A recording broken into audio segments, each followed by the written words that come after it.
ગુજરાતના તહેવારો અને પ્રસંગોએ બનતા આ લાડવા હજી પણ એટલા જ ખવાય છે.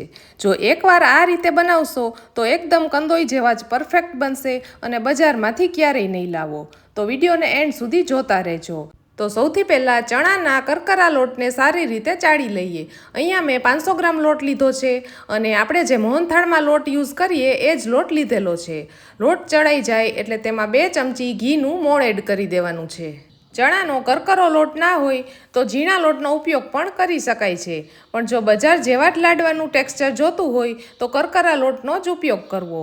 અને હવે ઘી અને લોટ સારી રીતે મિક્સ થઈ જાય પછી હુંફાળા પાણીથી એકદમ કઠણ એવો લોટ બાંધી લેવાનો છે.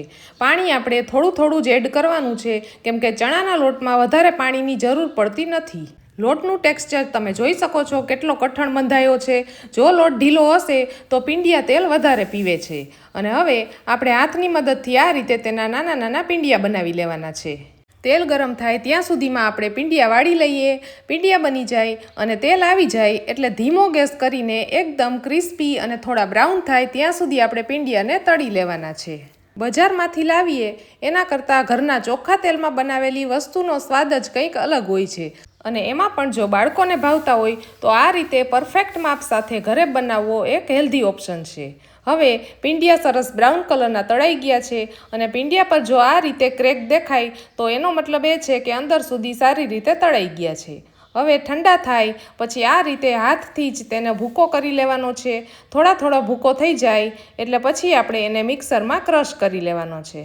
એકદમ ઠંડુ થાય પછી જ ક્રશ કરવું. જો થોડું પણ ગરમ હશે તો મિક્સરમાં જ્યારે ક્રશ કરીએ ત્યારે તેનો દાણો એકદમ છૂટો નહીં રહે અને મિક્સરમાં ચોંટી જાય છે. અહીંયા તમે જોઈ શકો છો દાણો છૂટો રહે એવું ટેક્સચર બનીને તૈયાર છે. તો હવે આપણે તેને એક બાઉલમાં લઈને માપ કરી લઈએ.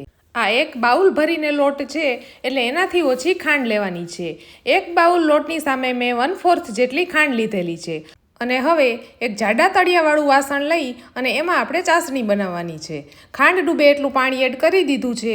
હવે તેને સતત આ રીતે ચલાવતું રહેવાનું છે. અહીંયા આપણે 1 તારની ચાસણી લેવાની છે, પણ જો ચોમાસું હોય કે ભેજવાળું વાતાવરણ હોય તો 1.5 તારની ચાસણી લેવી, જેથી લાડવા સરસ વળી જાય.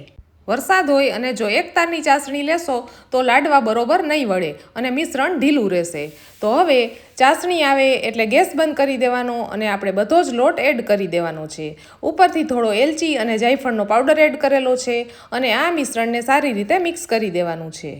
હવે ગેસ પરથી નીચે ઉતારી લઈએ અને આ રીતે થોડું ચલાવીને ઠંડુ થવા દેવું. હવે તેમાં 2 થી 3 ચમચી જેટલું ઘી એડ કરી દેવું.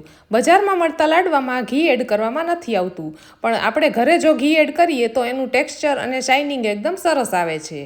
લાડવાનું મિશ્રણ થોડું ઠંડુ થાય એટલે ઘીવાળા હાથ કરી અને નાના નાના લાડવા બનાવી લેવા અને ઉપરથી બદામ કે પિસ્તાથી ગાર્નિશ કરી લેવું. જો આ રીતે પરફેક્ટ માપ સાથે બનાવશો તો મોઢામાં મૂકતા જ ઓગળી જાય એવા બનશે, તેમજ બજાર જેવા દાણેદાર, પરફેક્ટ અને એકદમ સોફ્ટ બનશે. તહેવારોની સિઝન ચાલુ થઈ ગઈ છે તો આ લાડવા એકવાર જરૂરથી ટ્રાય કરજો. તો તૈયાર છે એકદમ ટેસ્ટી અને દાણેદાર એવા લાહા લાડવા કે લીસા લાડવા.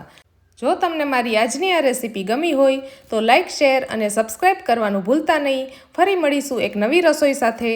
ત્યાં સુધી આવજો.